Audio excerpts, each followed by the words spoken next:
आज जिस modern operation theatre में सर्जन बेहद बारीकी से इंसानी जिस्म की सर्जरी करते हैं, जहां सैकड़ों तरह के सर्जिकल इंस्ट्रूमेंट्स इस्तेमाल होते हैं, जहां टाके लगाने के लिए ऐसे धागे का इस्तेमाल होता है जिन्हें निकालने की जरूरत तक नहीं पड़ती।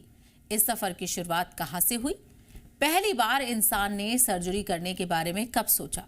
सर्जरी के लिए औजार किसने बनाए और वो कौन था जिसने सर्जरी को महज एक हुनर नहीं बल्कि बाकायदा एक साइंटिफिक डिसिप्लिन की शक्ल देने में अहम किरदार अदा किया? आज की कहानी इसी सवाल का जवाब तलाशेगी।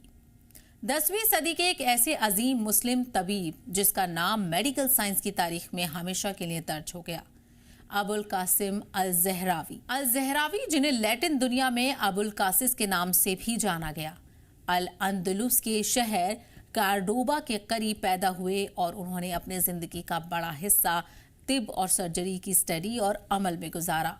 उन्हें अक्सर फादर ऑफ सर्जरी कहा जाता है क्योंकि सर्जरी को सिस्टमैटिक, दस्तावेजी और वैज्ञानिक तरीके से आगे बढ़ाने में उनका किरदार बेहद अहम रहा। लेकिन अल-ज़हरावी की सबसे बड़ी विरासत सिर्फ उनका इलाज करने का तरीका नहीं था, बल्कि वो किताब थी जिसमें उन्होंने अपनी दशकों की मेडिकल जानकारी और तजुर्बे को महफूज कर दिया। इस किताब का नाम था अल तसरीफ लिमन अजीजा अनित लातीफ। ये कोई मामूली किताब नहीं थी, ये करीब 30 हिस्सों पर मुश्तमिल एक बड़ी मेडिकल इंसाइक्लोपीडिया था जिसमें तिब के मुख्तलिफ पहलुओं का जिक्र किया गया था। इसके आखिरी हिस्से में सर्जरी को खास तौर पर डिटेल में बताया गया है और यही अल-ज़हरावी ने एक ऐसा काम किया जिसने आने वाली नस्लों के सर्जनों के लिए रास्ता आसान कर दिया। उन्होंने सर्जिकल औजारों के डायग्राम और तस्वीरें बनाई, उनके इस्तेमाल का तरीका बताया और ये समझाया कि किस औजार को किस मकसद के लिए इस्तेमाल किया जाना चाहिए। उनके जिक्र किए हुए औजारों में स्कैल्पेल, कैंची, फोर्सेप्स, सुइयां और कई दूसरे सर्जिकल इंस्ट्रूमेंट शामिल थे। यानी अल-ज़हरावी ने सिर्फ ये नहीं बताया कि सर्जरी कैसे की जाए, उन्होंने ये भी दिखाया कि सर्जन को किन औजारों की जरूरत होगी और उन्हें किस तरह इस्तेमाल किया जाना चाहिए। कहानी यहाँ खत्म नहीं होती। अल-ज़हरावी की सर्जिकल विरासत का एक बेहद दिलचस्प हिस्सा है सर्जिकल सिलाई यानी टांके लगाने के बारे में।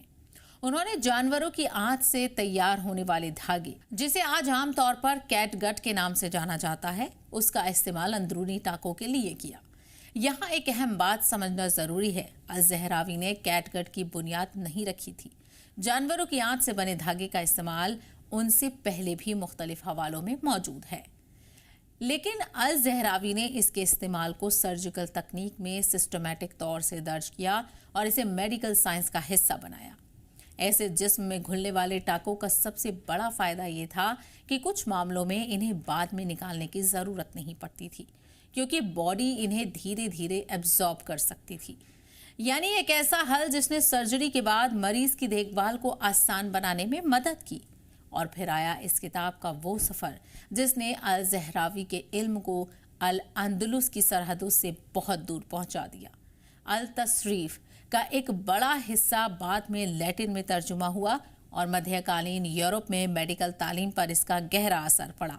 यूरोप के कई तबीबों और सर्जनों ने उनकी किताब से सर्जिकल तकनीकों और औजारों के बारे में जानकारी हासिल की। सदियों बाद भी अल-ज़हरावी का नाम यूरोप की मेडिकल हिस्ट्री में दिखाई देता है, लेकिन अल-ज़हरावी की असली अहमियत सिर्फ इस बात में नहीं थी कि उन्होंने कितने औजार बताए या कितनी तकनीकें लिखी। उन्होंने ये दिखाया कि सर्जरी सिर्फ हाथ के हुनर का नाम नहीं, बल्कि इसमें इल्म, तजुर्बा, इंसानी जिस्म की समझ, सही औजार और बेहद सटीक अमल सब कुछ जरूरी है। आज हमारे पास मॉडर्न ऑपरेशन थिएटर है, रोबोटिक सर्जरी है, लेजर और इमेजिंग टेक्नोलॉजी है और ऐसे सर्जिकल इंस्ट्रूमेंट्स हैं जिनकी इमेजिनेशन सदियों पहले करना भी मुश्किल था। लेकिन मेडिकल साइंस का ये सफर एक दिन में शुरू नहीं हुआ था। इस लंबे सफर में यूनानी, रोमन, भारतीय, चीनी, इस्लामी और यूरोपीय सिविलाइजेशन के अनगिनत तबीबों और रिसर्चर्स ने अपना हिस्सा डाला। और इस तारीखी सिलसिले में 10वीं सदी के अबुल कासिम अल-ज़हरावी का नाम एक ऐसे सर्जन के तौर पर सामने आता है जिसने सर्जरी के इल्म को लिखने, सिखाने और आगे पहुंचाने में गैर मामूली काम किया। एक ऐसे दौर में जब मॉडर्न अस्पतालों और ऑपरेशन थिएटर का तस्वुर भी नहीं था, और शायद यही वजह है कि सदियों बाद भी अल ज़हरावी का नाम मेडिकल साइंस की तारीख में जिंदा है।